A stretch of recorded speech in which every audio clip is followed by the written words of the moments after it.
innovation, workforce, skilling, etc., which is the theme that we are going to talk about today. On the innovation front, as it was mentioned by Ms. Trump yesterday, today we have India's largest technology incubator in Hyderabad called the T-Hub, which has been doing exceedingly well. And come this time next year, by this time next year, we will be having the world's largest technology incubator / startup engine in our own city of Hyderabad right here. In fact, innovation has been a huge driver in the growth story of Telangana in the last 3.5 years.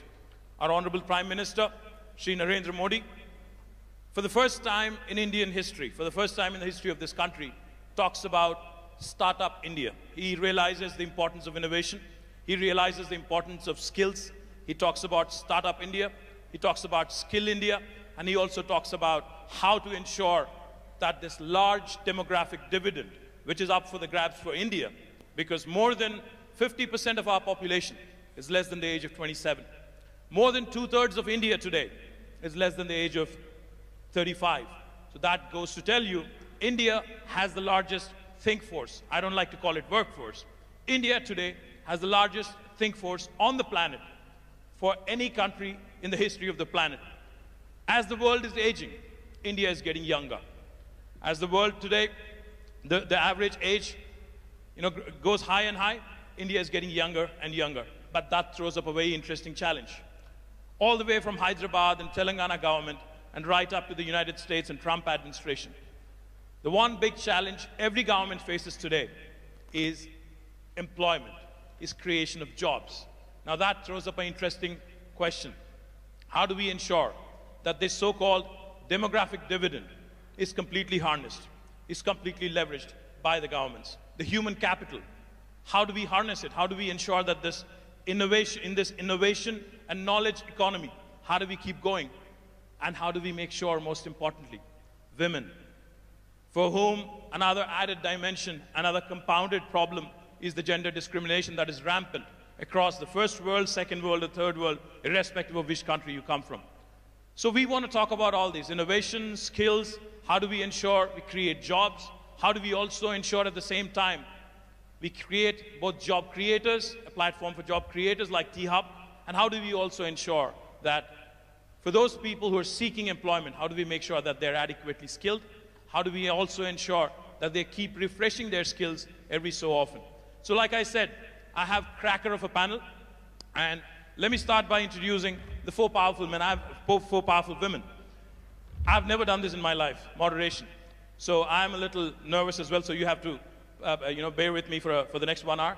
Let me start with Chanda Kochhar, the MD and CEO of India's largest private sector bank, a woman who's won multiple awards. I can go on and on, but she's been consistently ranked among the top 100 most powerful women by Forbes and Fortune, and the winner of Woodrow Wilson Award for corporate citizenship. Chanda, thank you. I think you're here. Chanda Kochhar, ladies and gentlemen, a warm round of applause, please. Next, I'd like to introduce Karen Quintos, the Chief Customer Officer of Dell, the highest ranked, most senior position held by a woman in Dell is currently held by Karen Quintos. Karen works very closely on the board of Dell, the highest and the most senior position, the executive position with Michael Dell and the entire team. So welcome, Karen. Next, we have a woman who's extremely popular, who's done significant work, who's been a tremendous pillar of support to a former UK Prime Minister, Prime Minister Blair, Sherry Blair of the Sherry Blair Foundation for Women. Ladies and gentlemen, please welcome her with a warm round of applause.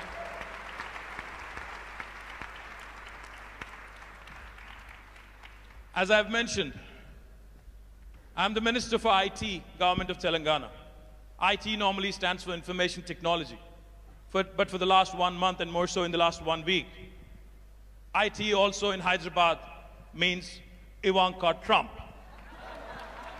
The lady herself is here, arguably the most powerful woman in the world. Warm welcome to Miss Ivanka Trump. With a warm round of applause, please.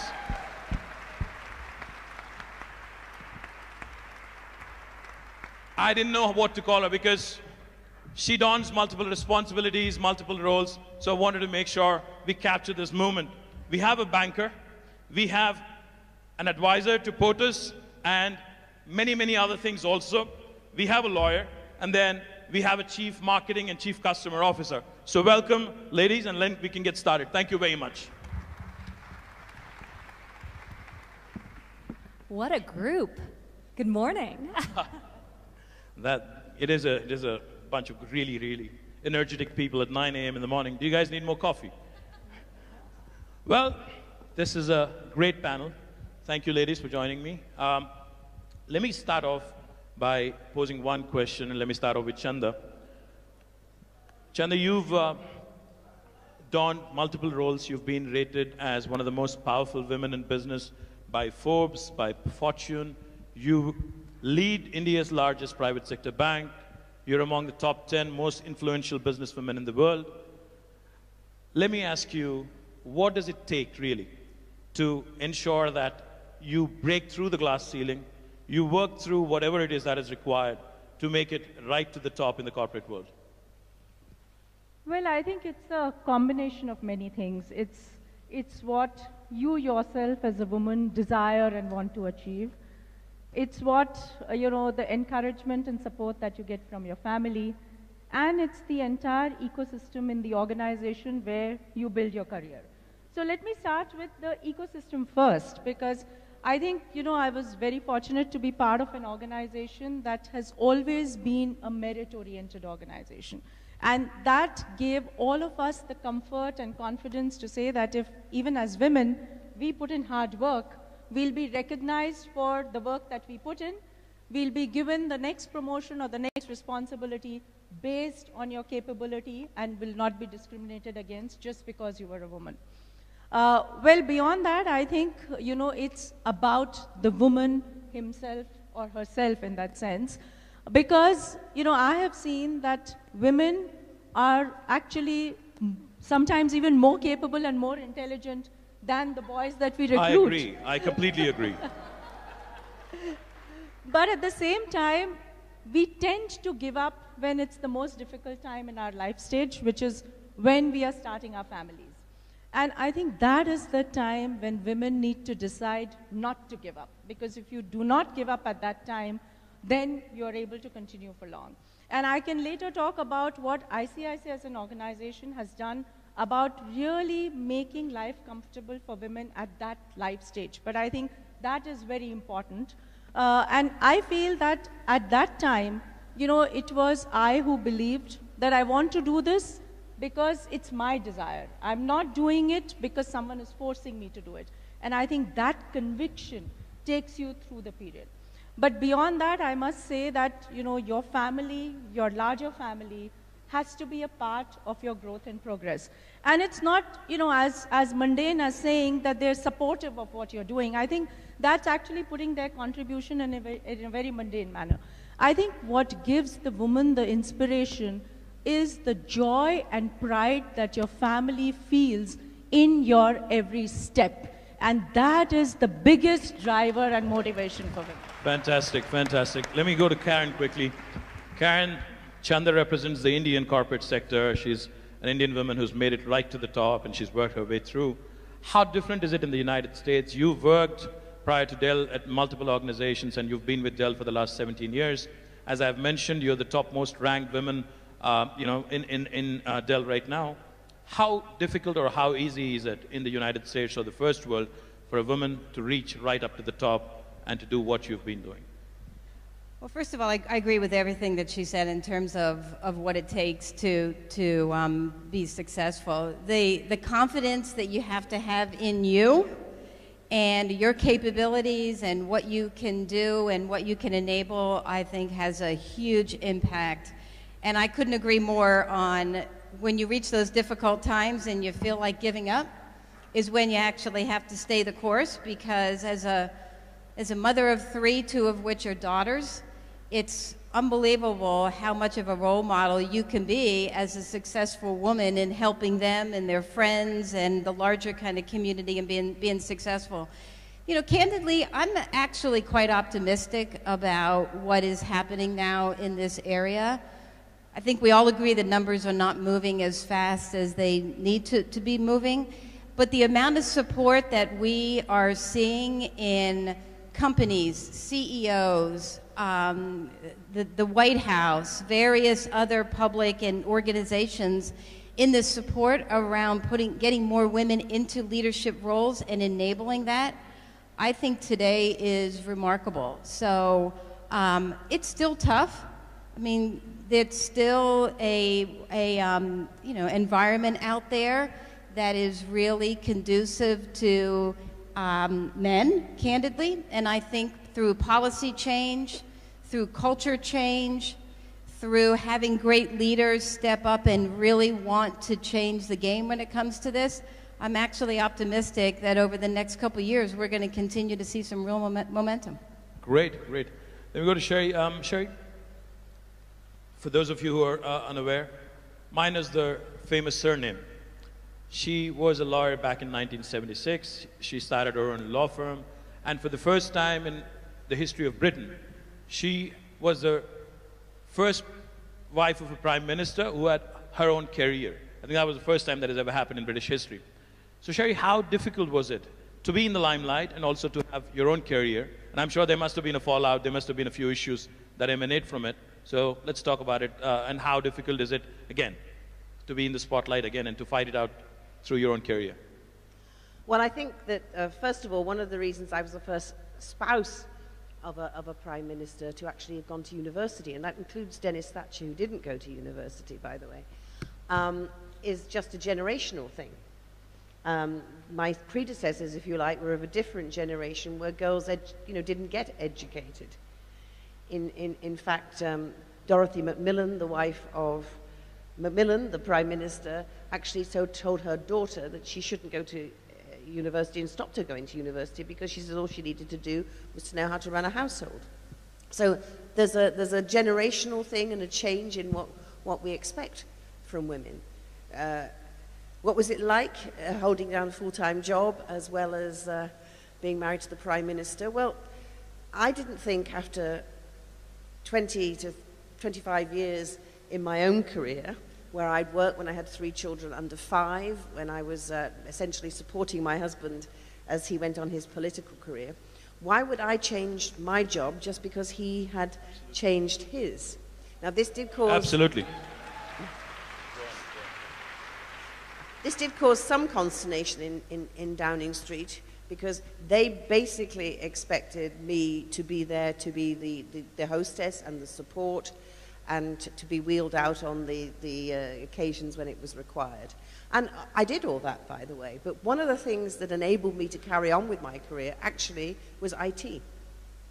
Because by the time I got to Downing Street, I was able to conduct my business from Downing Street. So I might be dealing with my legal papers, I might be answering clients' queries from my desk. My client would not know where I was, nor would they know that possibly half an hour before that I'd been down greeting the First Lady of Tanzania to have tea with her. Now, I couldn't do that without IT, and that made a huge difference to me, and it's why when I left Downing Street and I was thinking, if IT makes such a difference to a fortunate woman like me, surely there must be opportunities for using IT to bring advantages to women entrepreneurs across the world. And that's one of the missions of my foundation, which is to help women with what we see as the 3 C's that they need for growing their own business. And the 3 are, we've mentioned one already, confidence. Because too many women are told what they can't do, not what they can do. The second C is capability, capacity, it's training, it's women, again, don't get the same access to education across the world as men do.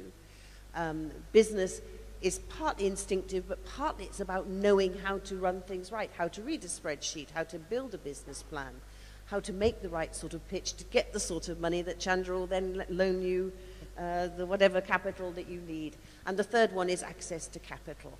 And capital is a big issue for women entrepreneurs, and I know there must be many of them in this room that know only too well that when it comes to getting the money to grow and expand your businesses, it's very hard to move the needle, to get beyond the skeptical, often male officers in the banks who don't actually really believe that a woman can succeed in business. And so we work with our women to build those things, and we do that by using technology. And finally, I'd say this, you know, if we're going to do anything in this world, we've got to do something about men. All right. Yeah, that includes you. Men need to men need to understand that women are their equals. Men need to understand that women do face obstacles that they don't understand, and men need to understand that they need to do their share as well. I was recently at the American Embassy in Delhi, where we'd done a program with the American Embassy called We Can, and I know two of our women entrepreneurs who won that competition are in the room here. But we had a group of 25 Indian women entrepreneurs who came to present their business ideas. At the same time, the American Embassy had invited along some IT entrepreneurs that they had been working with, mainly men.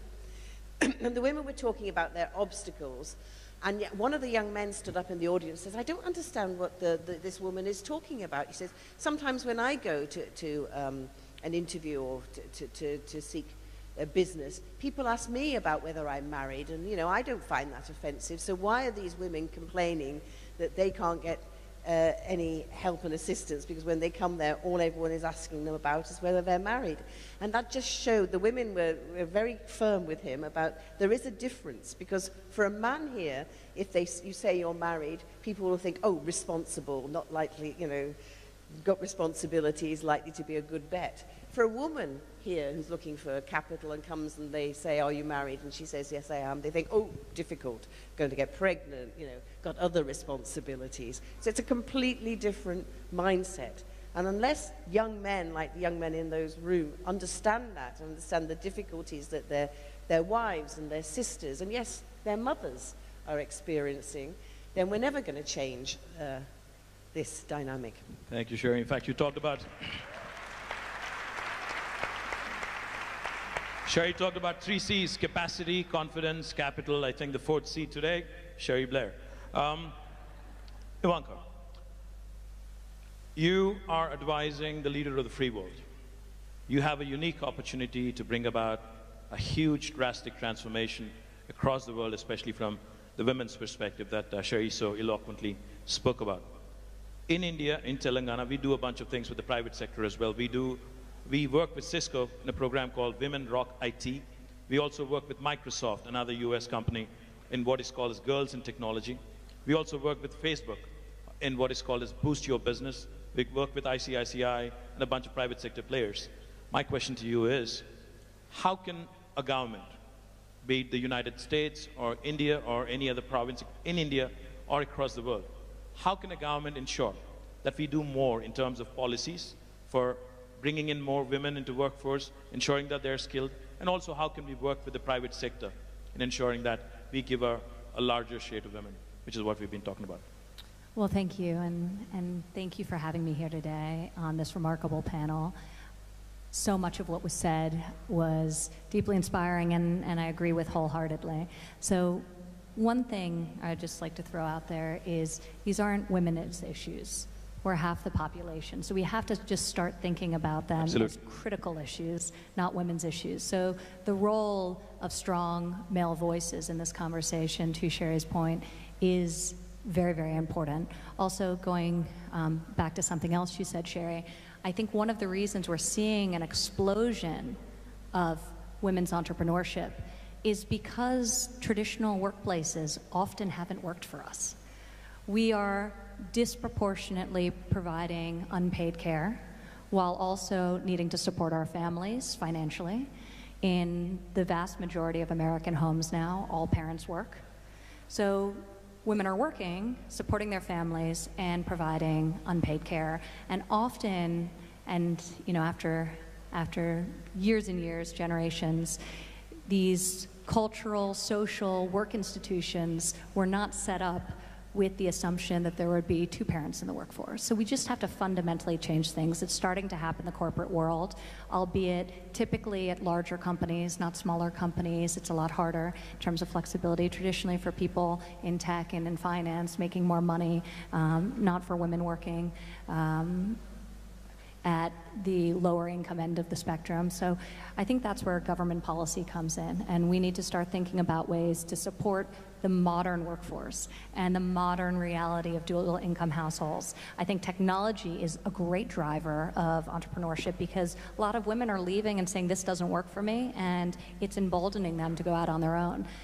Technology is reducing barriers to starting new businesses. It's creating flexibility around schedule. So you can work just as many hours or more, but maybe you work some of them after you've put your child to sleep from your living room or from your kitchen table. So I think technology offers tremendous opportunities to women and women entrepreneurs, and we're seeing that in terms of the explosive global growth and domestic growth we're experiencing in the United States.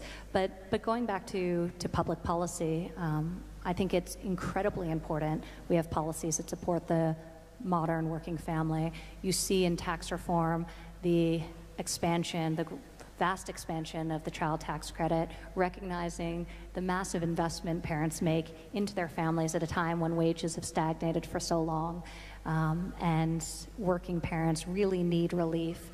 The child independent care tax credit, tackling the cost of childcare and the fact that it's not only inaccessible in large portions of the country, particularly in rural America, but the cost is enormous to many American parents, and they're unable to afford to provide high-quality childcare. So that's another issue we're addressing. So you see some of that agenda coming to life through components of tax reform, and coming into the new year, you will hopefully see it in a national paid family leave program that we're working hard to build coalitions of support for.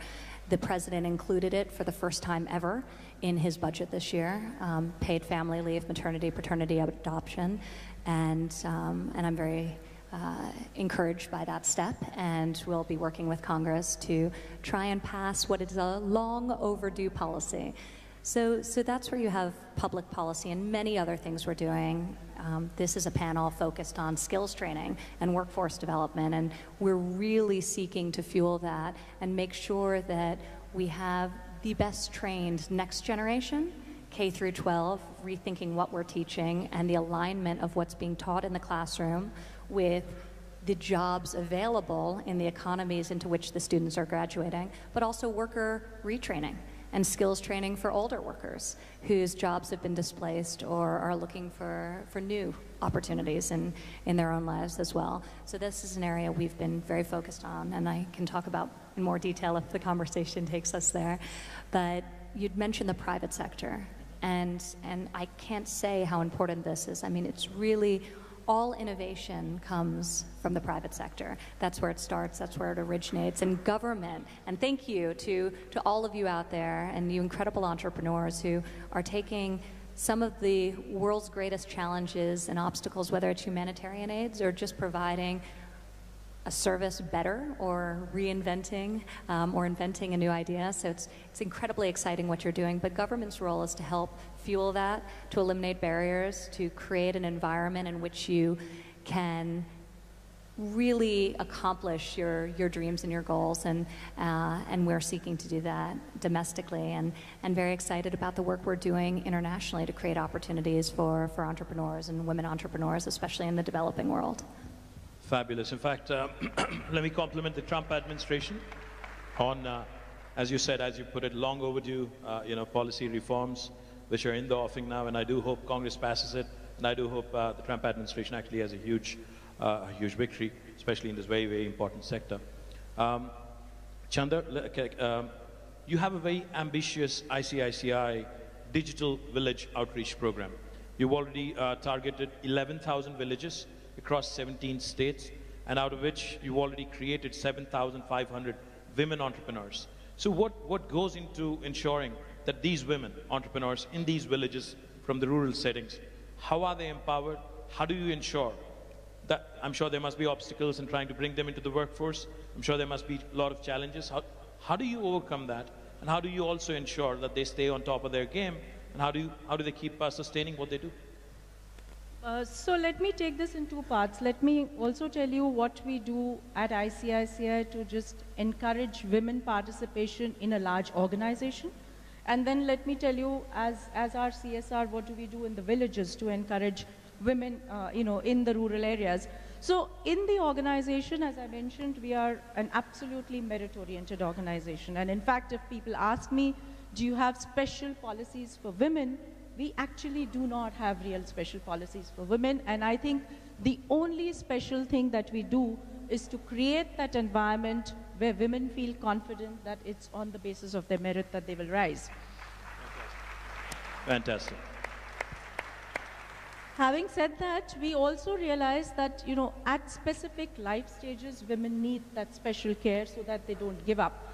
And I'll just point out to a couple of policies that we've started. So we've started something called I Work at Home, where we allow women, especially the young mothers, or even women who have to take care of their elderly parents or parents-in-law, to work from home for extended period. And this is not just about sitting and doing some data entry in some corner, but we create a work environment where through the use of technology, we have their computers linked online with our back-end systems. We have, face recognition so that we know that it's only the woman who's working. We have face recognition to say that if there's too much crowd around the woman and children are moving around, then the computer will shut off. So in a way, we create a real working environment where over long periods people can work from home and they do not lose out on their career progression if they're working from home. Fantastic. Fabulous. The other thing that we've started lately is actually to say that any mother who's got a child up to 3 years of age, and if that mother travels overnight for office work, we of course pay for the mother because she's going for office work, but we also pay for the travel of the child and the travel of a caretaker so that the mother can take the child and caretaker along. Fabulous. Fabulous. Chandra? So these are some of the things in an organizational environment. But coming to our skill training initiative, we've started a whole skill training initiative across India. And through that, what we've done is we train those underprivileged youth who are not able to afford higher education. For that, we picked skills which are actually relevant for this kind of youth. So we have about 24 training centers in urban and semi-urban areas in the country, plus around 500 villages where we have taken this skill training initiative. The training skills that we've picked vary from something like a tractor assembly and a tractor repair to electricals to dress designing, garmenting, web designing, and office administration and selling skills. And what we have seen is that as we take these training skills, especially to the rural areas, we have more and more young women joining these training skills. So I'm very proud to say that we train about 100,000 youth every year, and of that, 55% are women. Fantastic. A big round of applause, ladies and gentlemen. More than 55%. That's amazing. That's amazing. And this is what we were talking about before with really so much of the leadership happening in the private sector and government taking these great programs and fueling them and really bringing them to scale. So, some of the most successful examples of skills training we've seen when we've looked across the globe at various apprenticeship opportunities are when government teams up with industry or government teams up with technical schools, community colleges, creates curriculum, and then that curriculum is taught to students, and then on the other side, they get a job from a private sector employer. So really creating that ecosystem and making sure there's an alignment with the classroom skills and a curriculum that will actually lead to a good paying job. And a lot of it's outside of the traditional 4-year college track. I think in America, we've gotten so focused on the importance of university that we've really done a disservice to a lot of people who could have had great paying jobs, who could have gone a different route, who could have learned skills, and maybe had skills better suited to the work that they wanted to do, and would have benefited from technical education or apprenticeship and real on-the-job training. So I think there's a tremendous opportunity in what you're describing, and 100,000 people a year, that's amazing. So. That's Thank exactly you. what my point was. And since you asked, how do they stay into it? Absolutely. So what we do is we create courses where the content is such that it ensures them a livelihood. What we've done in the digital villages is that we've actually digitized a whole set of financial payment systems so that it becomes inclusive for people to actually carry on their financial transactions and not suffer for the lack of having a bank account and so on and so forth.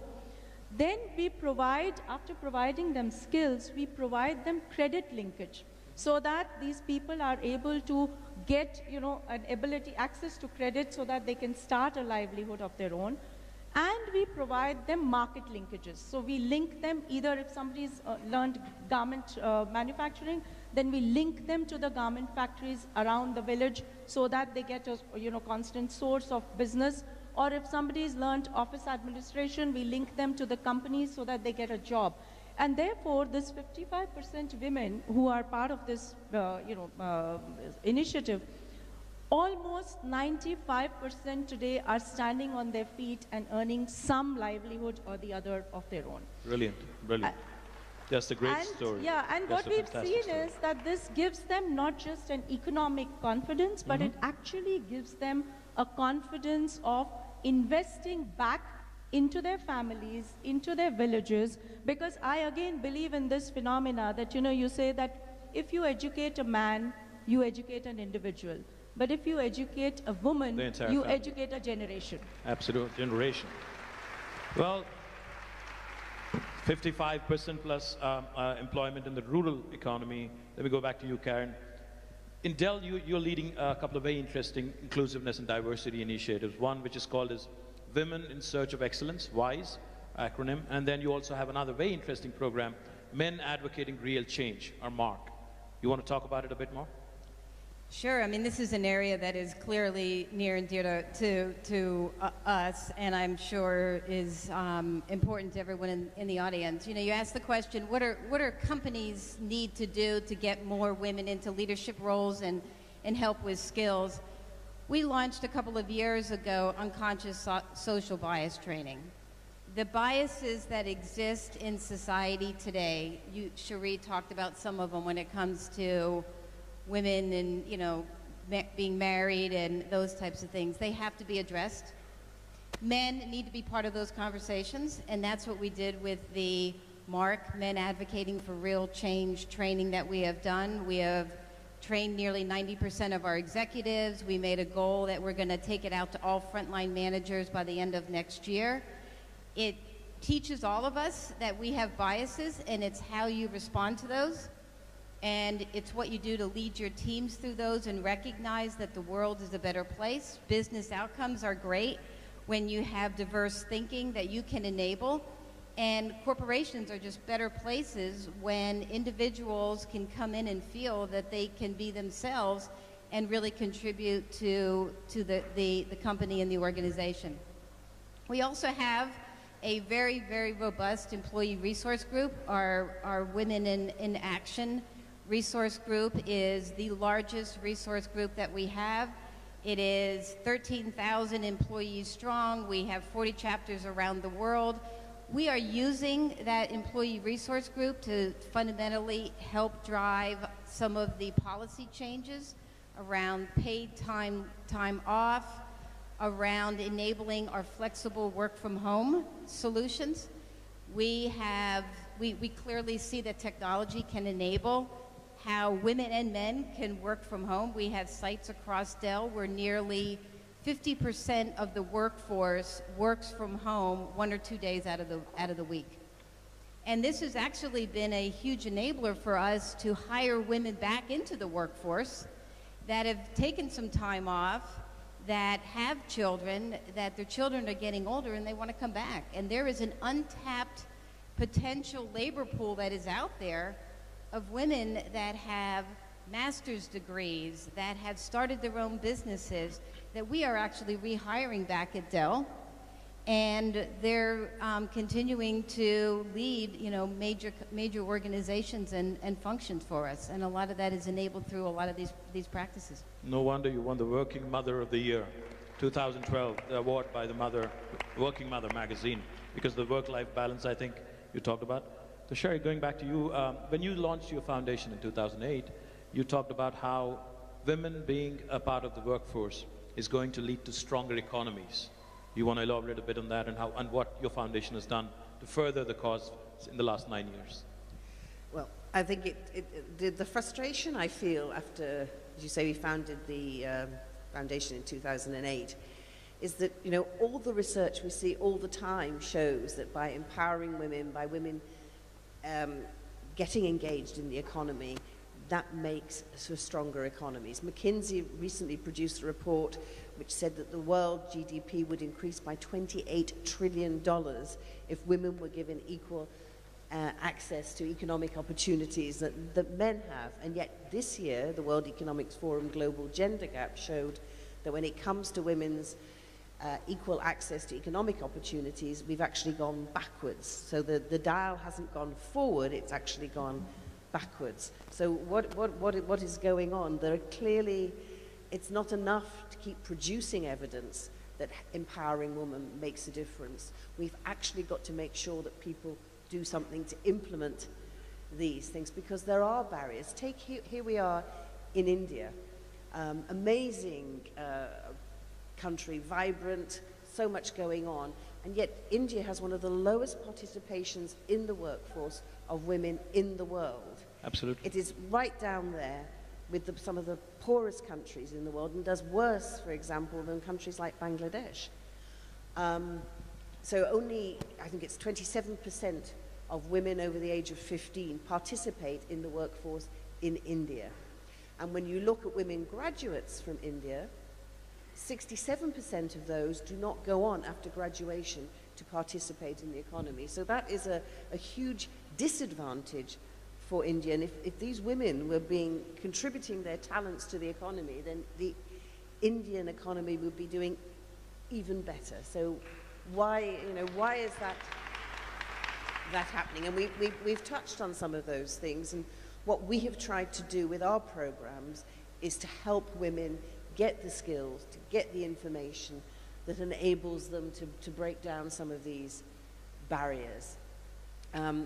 We talked a little bit, you mentioned, Karen, about the women returners. When we talk globally about women entering into the economy, we then often segue into girls' education, which is so important.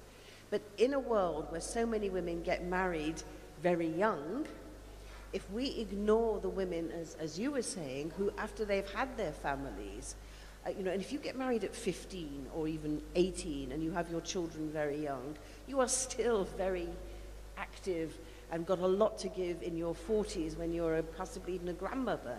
And yet it's very much more difficult for women at that level to repenetrate the job market. And one of the ways you can reach these women is to bring them skill training, to give them access technology, so you reach out to them where they are, whether it's as in Chandra's program in the villages, and we did a great program with Mandeshi Bank in Pune recently, where they were already giving microfinance loans to women in the rural areas, and we added to those loans a component of business training.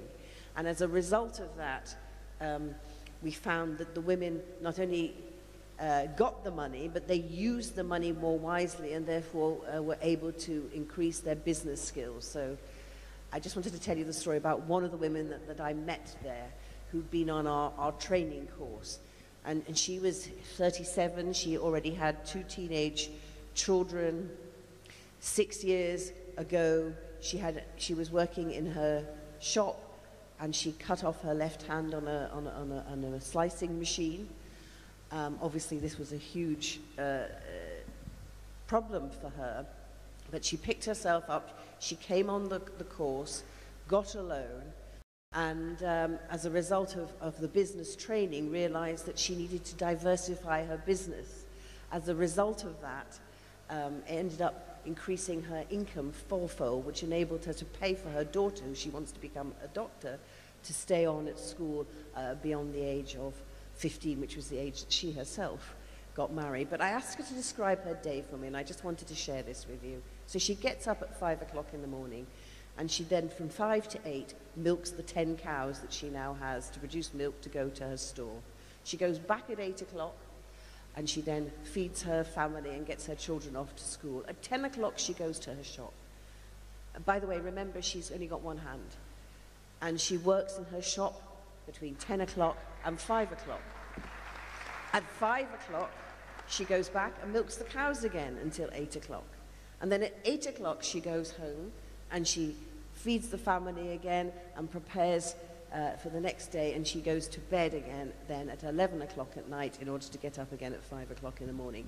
That's a woman who is absolutely devoting herself to getting the best out of herself and her family. And she's the sort of woman that, by supporting and the fact that she's done so well, has increased her prestige in her village as well. So, you know, these are the sort of programs. Now, the other sort of thing we do is for a different level of woman entrepreneur, and we have what we call our blended learning training programs. These are like 3-month mini MBA courses.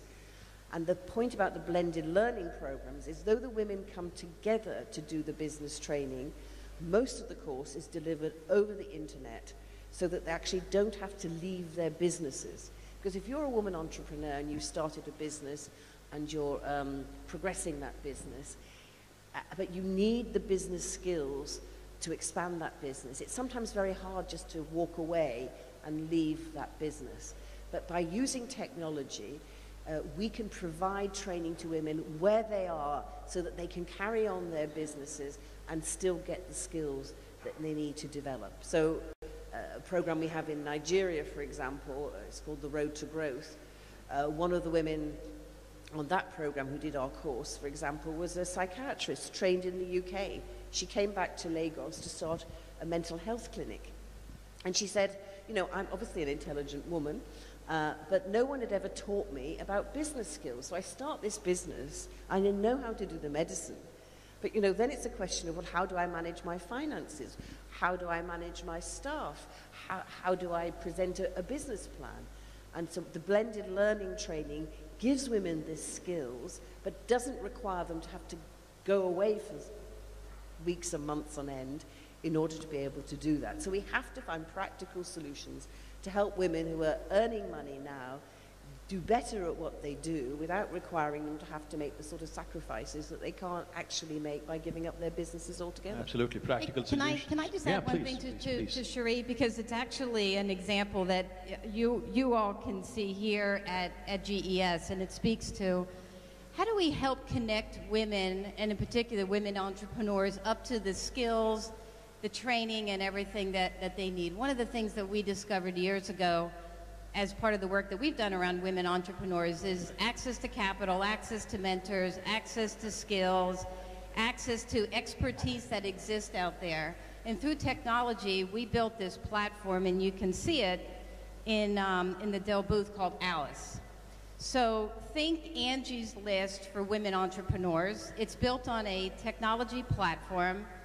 It uses big data, artificial intelligence to hook women up with other women and the needs that they have around, I need capital access. I need to understand, you know, legal capabilities. I want marketing skills that will help me figure out how to market my company. And through this platform, we have thousands of women that are interacting with other women that they can connect real time with. And through technology and big data, this platform continues to be smarter and smarter and smarter. And our goal is to enable millions of women that can get the access to the skills, the training, and everything that Cherie and her foundation are helping to enable. So I think technology can really, really help there. Technology, practical solutions, sacrifices, and the wonderful work that your foundation is doing. My compliments. Let me turn back to Ivanka. Ivanka, a McKinsey Global Institute study shows that if we are able to close this workforce gap by 12%, we would actually be increasing the world's GDP by 25% by 2025. And it also, another interesting fact that this throws up, women in top leadership positions and boards actually enjoy greater financial returns. So was that a conscious choice to run your entire enterprise, Ivanka Trump, with all women leadership and completely run by women? Was that for the bottom line? Was that to make sure that you have more women in the right positions? Or how do you go about doing this? Well, I think today, empirically, we know that having equal representation, gender representation, having diversity is a positive.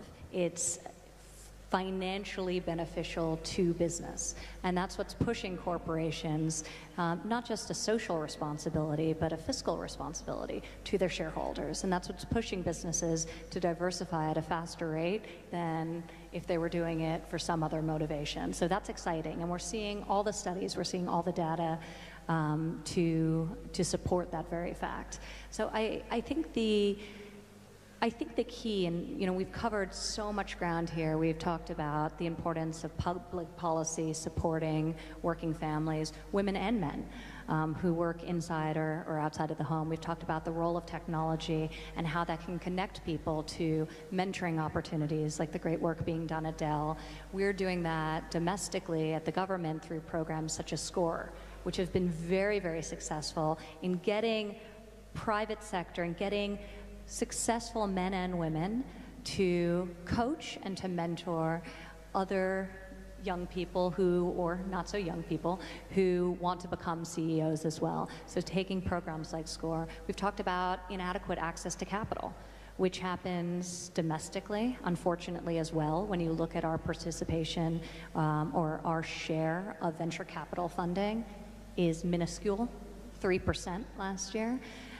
We're trying to fix that by A, raising awareness about this issue, but B, increasing our lending through the Small Business Administration. In 2017, we increased the amount of lending to women-led firms by over $500 million year to date alone. So that's exciting. And then internationally, where the barriers are the same but far greater, oftentimes with a cultural or legal overlay that makes it particularly challenging. So one of the initiatives we launched, and there's so many great initiatives across government. I'm leaving this stage and going to the State Department run GIST competition, which maybe some of the entrepreneurs here today will be participating in. You will? Amazing. It's a pitch competition to support investment in great entrepreneurs around the globe doing very innovative things. But there's so many different programs. But this summer we launched something that was very extraordinary. We were founding members with 14 other countries of a World Bank initiative called WeFi, and it seeks to address a number of the things we've mentioned: access to capital, access to networks, access to mentorship, and access to equitable laws by pushing governments in developing worlds to lower barriers and change the laws that prohibit women from full participation in their economies. So WeFi is very exciting, and we anticipate being able to leverage in excess of $1 billion to go to female entrepreneurs in the developing world. So we're hopeful that has a profound effect on the ecosystem of women's entrepreneurship generally, but also for the benefit of women in the workforce as well. Because it was noted here that when you invest in women, they invest back into their families, back into their communities. They say 90 cents on the dollar earned by a woman goes right back into her family and community, and back into things like education, into healthcare, into things that will create a positive generational impact. So we're very excited about that initiative and all the other ways we can fuel the exciting work that's being done in the entrepreneurship ecosystem at home and abroad. Congratulations. Can I ask you, because Absolutely. Ivanka, that 90 cent figure, it's a very interesting one, but I want to ask you as a man, what do you think the equivalent figure is for a man? 40? Huh? Well, He was supposed to answer that. I'm the moderator. I'm supposed to be asking you questions. Anyways, I think it must be around 40. Yeah, no, it's 30. 30. 30. All right. As always, women are the smarter ones anyways. 40. But you know what I think? I was trying to But do you know what I think about that? You see, I think there are plenty of men who also invest 90% of their efforts into their family and into their community. And the problem is that there are some men, and my own father was one of these men because he abandoned my mother and my sister and myself and never supported us ever again. Who'd only put 1%, if you're lucky, into their families. And the question really is for men is, why is it that we tolerate the idea that these men who go off and spend their lives on wine, women and song, somehow that's acceptable? The men who put 90% of their efforts into their families should be speaking out more loudly and saying these men that don't do that actually are letting us all down, rather than just shrugging their shoulders and saying, oh, well, women, they do 90%, we do 30 to 40 as men, but that's okay. Because actually, it isn't really okay, is it? It's true, and I think this is something, Sherry, that I'm glad you brought up, but I'm actually very optimistic about, because I see the landscape changing, and especially when you look at the next generation coming up. I think women don't view themselves as purely providing care for their families. They want to work. In many cases, they need to work to support their families. Men, similarly, are taking a much more active approach in raising children and participating in the family than in previous generations as well. And we see this happening on different scales, but all over the world. And I see this generational shift that is very exciting, because when you think about true equality, it starts with having this level playing field and sharing the responsibilities, domestic responsibilities, as well as workplace responsibilities much more equitably. So I love the natural shift that we have happening, but I think talking about these issues, and I think men talking about the fact that they're not financial providers alone, that they want to participate, that they want to be involved parents and fathers is incredibly important as well. Now that you raised a very personal question, let me throw a quick question to all of you. I've learned that all of you are privileged to have a daughter, also each of you. I have an 8-year-old daughter also. So what would you say is the single most important thing that you would like to see changed? We talked about multiple things. We talked about capacity, we talked about confidence, we talked about mentorship, we talked about collaboration with the private sector, we talked about rural sector. What is that one single important thing from a government and from the societal perspective that you would like to see differently, say, a decade from now? We'll start with you, Ivanka, and then we'll move on to others. We have about 5 minutes, so let's make this crisp. Well, I think I have a 6-year-old daughter, and I'm actually trying to get rid of some of her confidence. But I think the purity of a young girl and the lack of assumption around what her role is, what she should do, what she shouldn't do, what she should like, what she shouldn't like, the longer we can preserve that, the better. So I'm always inspired by my daughter, because she makes me realize how many ingrained biases even I have that I don't realize that I'm accidentally putting on one of my children, my sons or my daughters. So I think look at our smallest children and see the world as much like they see it as humanly possible. And hopefully Arabella grows up in a world where she's never told she can't do something because of her gender. Certainly, she'll never be told that by her mother. Fantastic. A big round of applause, please. Ingrained bias, which is even within all of us. Tell me about it. I'm a man, so I'm obviously going to have a little bit more of that. Chanda, a quick point on what you would like to see differently a decade from now, the single most important thing. Well, as you said, we all have daughters. I have a daughter, and I think the proudest thing for me to say is that while today here I'm sitting as a panel member, my daughter's sitting here in her own right as a woman entrepreneur, Can we as a have her stand delegate up here, please? Miss Kocher's daughter. There she is. A big round of applause to the young lady. What's her name? What's her name, Chanda? Aarti. Aarti. Many congratulations, Aarti. But what I say is that for me, my biggest inspiration are my children. And, why is my daughter my biggest inspiration? Because I think at her age, I expected my mother to do so many more things for me than what she expects her mother to do, because she doesn't find the mother around. She's a strong young lady. So, yes, yeah. so much around. So I think it is about, this is an entrepreneurship summit, so I would say it is about 3 E's for women: education, encouragement, and empowerment. Education, encouragement, and empowerment. Yeah, Big round of applause. If we do that, I think sky's the limit for all women. Fantastic. Sherry, your thoughts on what the single most important thing is that you'd like to see differently a decade from now? Well, I've got a daughter and I've also got 3 sons. And if you were to ask me, what's the most important thing for my daughter, I think the most important thing is actually to marry well. And if you choose the right partner. Choose the right partner. And therefore, when I talk about what I want to see for my daughter, I actually think more about my sons, because as a mother of 3 sons and 1 daughter, I have to actually think, how am I bringing up my sons? And for a long time, my main concern was that one day my boys would come to me and say, Mum, here's my girl that I'm going to marry, and I want to let you know that she's going to stay at home and look after me. Fortunately, that hasn't happened. My youngest is only 17, so if he came and say he wanted to get married, I'd be a bit upset. But my 2 elder boys are both married to very successful career women themselves.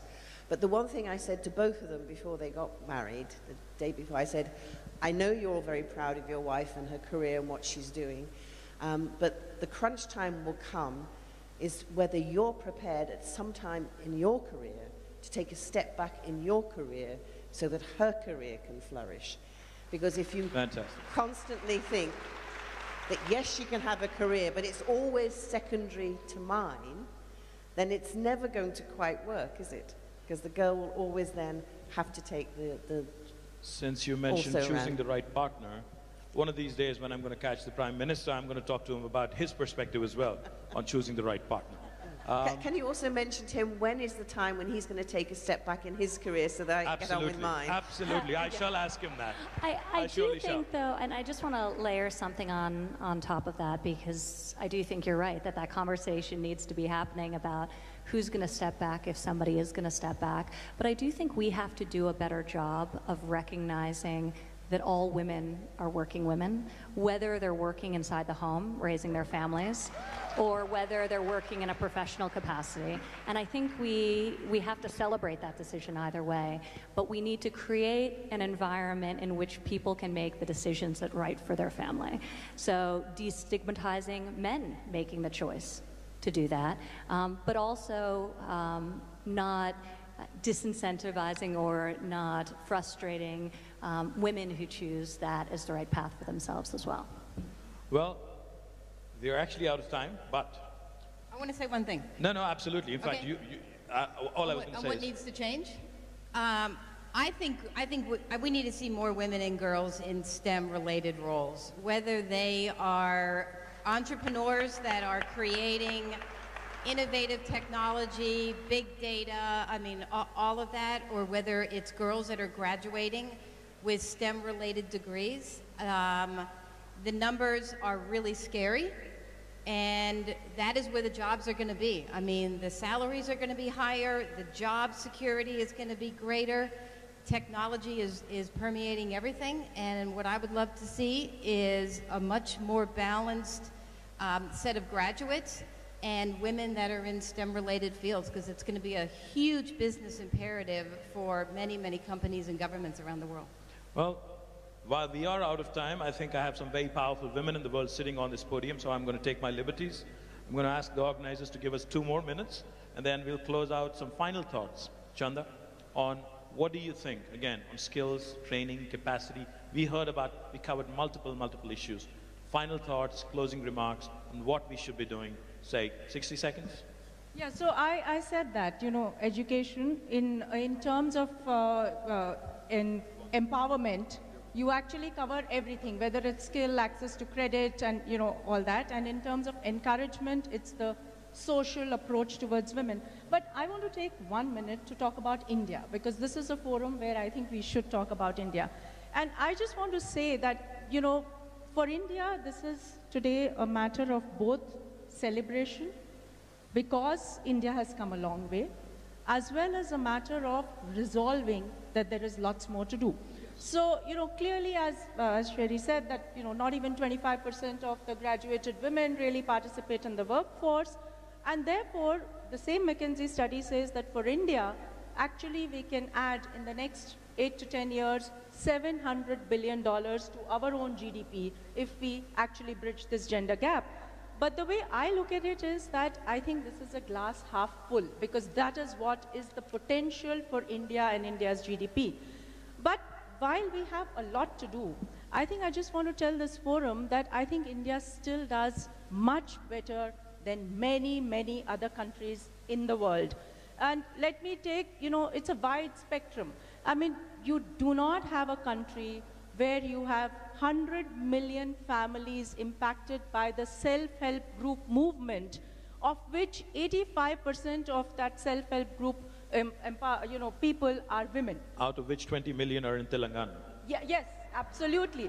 So you move from there to the whole entrepreneurship thing. And I think India's economic structure is changing. It's no longer just a manufacturing or a services economy. It's now becoming an entrepreneurship economy, an economy of value chains, which gives women more and more enablement to create their own niche and to start their own careers. And what bigger testimony than to say that in India we are able to put up a platform where more than 50% participants are women today, sitting right here. Fantastic. Big round of applause to the ladies, the women entrepreneurs who showed up at the Global Entrepreneurship Summit. And then let me take this little further to say that it's India that has produced, sportswomen in fields that get us medals and, things like wrestling and gymnastics, which were so far, typified as being men's sports. Today, India has women fighter pilots in the Indian Air Force. Today, it's Indian Navy that has started an all-woman circumnavigation around the world, just as an expedition. Today, India has a defense minister who's a lady. Today, India has, senior ministers who are ladies, and there is no country in the world where 40% of the banking sector is headed by women. Lovely. That was a great note, great closing note from a banker. Ivanka? First of all, I appreciate the discussion and all the panelists for just a really great dialogue that happened here today. But I do want to follow up on something that Karen was talking about as it relates to STEM education particularly. Because when you think about the landscape in the developed world, where there has been better access to capital, certainly, than in the developing world, and more progressive policies to support working families, in some cases better than others. But there has been a stagnation in terms of closing that gender wage gap. And it's really sort of persisted and stayed, it closed, and then flatlined over a decade ago. And it stayed that way. And when you really break down the reason for that and what's causing that, it's women traditionally have in fields, and when you look at industry segmentation, you have a lack of participation of women in higher growth fields like STEM fields, in computer science fields. And you also have an unfortunate circumstance where traditionally women dominated sectors of the economy are undervalued financially and are underpaid financially. So I think both need to be disrupted. We need to get more men into so-called women's fields, and we need to get more women into STEM fields where our participation rates are really abysmal. I'm incredibly fearful that when you look out and you think about where the future of work is going, that if women continue to represent only 13% of engineers in the United States, or continue to represent only 24% of computer science professionals, that the gender wage gap is actually going to grow as opposed to contract in the years to come. So I think this is something we need to address. It's something that this administration in the United States is very, very focused on. Each president has the opportunity to prioritize for the Department of Education what they want them to focus on. And the president issued a presidential memorandum just last month instructing the Department of Education to prioritize STEM education.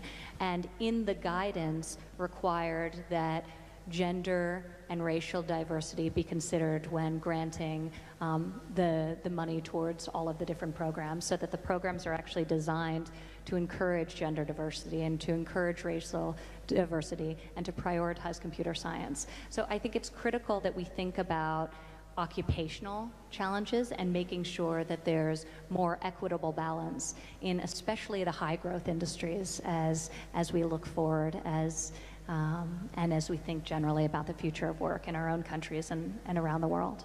So more men and women's domains and more women and men's domains as well. Well, then they wouldn't be sort of women's industries. Inclusive growth, closing down the gender gap. Fantastic thoughts. Sherry, final thoughts before we... Just a couple of thoughts from me. One is that we've heard a lot about how empowering women, getting women engaged in the market, how women in development, really makes a difference. And yet the truth is, when we look at where the development dollars go across the world, across all these programs, it's a pitifully small amount of that money that actually goes to women. It's definitely less than 10%, and it's probably less than 5%. I can't remember the exact figure. So how often do we have to say that it really makes a difference if you invest in women for when we actually put our money where our mouth is and make that happen? That's why actually the We Find Five scheme is such a great scheme and where we need to do more. And my final thought is this. It's all about choice and diversity. We're talking about women as though all women were alike and all men are alike. And of course, we're all different.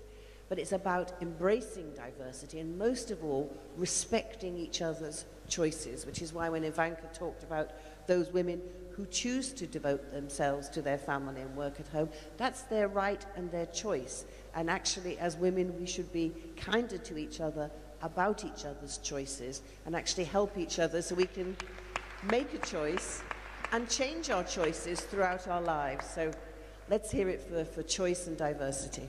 More power to you. Karen, final thoughts? Any final thoughts? Yeah, my final thought is it's going to take all of us to change the dialogue, men and women, and I would just really encourage everybody here in the audience. It's amazing how many people are here. Get involved.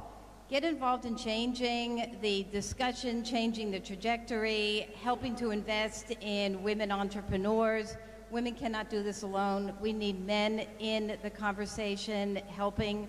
And the world is a better place when we all come together with a common vision and collaboration and working together. And I think together we can do some amazing things. Fantastic. Like I said right at the beginning, right at the onset, we have a cracker of a panel.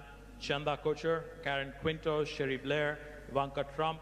These ladies did not need me here. They only needed me as much as a fish needs a bicycle. But I think they put up with me.